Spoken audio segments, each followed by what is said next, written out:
Pagpalaga ay pagbasa ng Santos ng Ebanghelyo sumala kan San Lucas.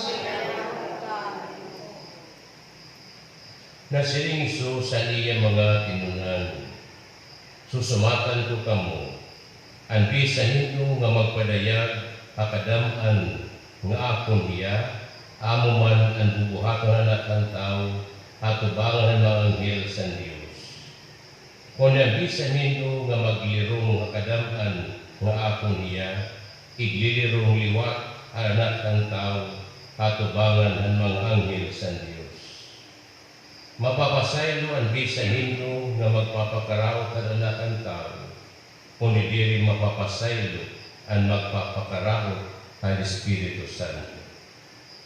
Kung daton nira nga isumbong kamo ang mga sinaguga, o atubangan ng mga gobernador o mga punuan, ayaw kamo kabaraka, kurang niyo din pagpanilipudan iyo kalugaringon, o kung ano ang iyo igayakan. Kaya tutuduan kamo ang Espiritu Santo. Ito katak na kung ano ang angay niyo igayakan. Ang Ebanghelyo ng Ginoo.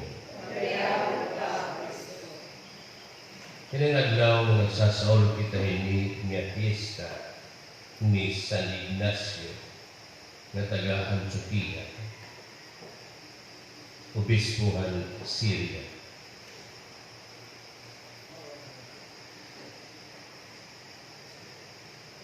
Kaya pinapuhi ginula in pagpasidumog o pag-ubok kay Kristo na niya pasangyaw ang Ebanghelyo. At tuntuin, waray pa kamo, nga waray paliwat ako. The year 107, din ang Kristyanismo na kadan pagpusigir ang anay Emperador han Roma Trajan. Yan iya pagkalagas, iya pagkatigura, ginhalan niya, ani kinabuhi, ani iya pag-ubok kay Kristo. Di gindaraya ng Karuma, ng Coliseo, igin pakaon ng mga alin. Pero walay makawaring ang kasakitan at kamatayan ang iya pagtuo. Muna natin, that is martyrdom, ang pag-unang kinabuhi tungod ang pagsalig at pagtuo kay Kristo. Yan ato ginbasang Ebanghelyo ni San Lucas, Kapitulo 12, versikulo 8 nga 12. Dan siya kanya bayad siling Kristo, susumatan ko kamo, ang bisan nito nga magpadayag nga kadamhan nga akong hiya, amo man ang bubuhagan na kang tao, at ubangan mga anghel sa Diyos. Kundi ang bisan nito nga maglirong nga kadamhan nga akong hiya, iglirong liwat anak kang tao, at ubangan ang mga anghel sa Diyos. Ito'y pagkamartir, ito'y pag-ulat ng atong ginabuhi, tungod ng atong higugma, o ang atong pagtuo o pag-alagad natin kay Kristo. Ayon man kita, bakit ito kamuha ng kalasang kamurusan?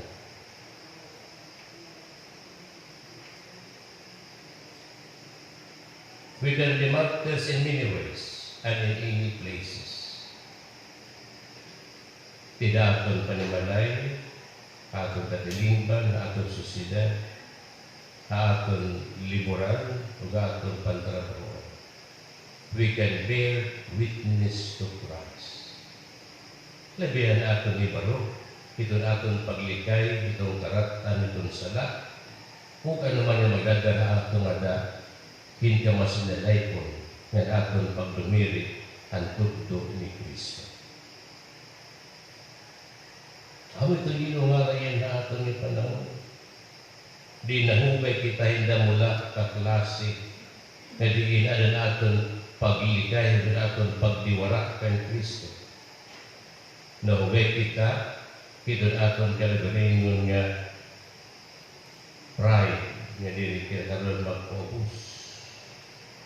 Nahubay kita, pinahitun sa lapi, igin babalyo naton, ito naton pagtuo.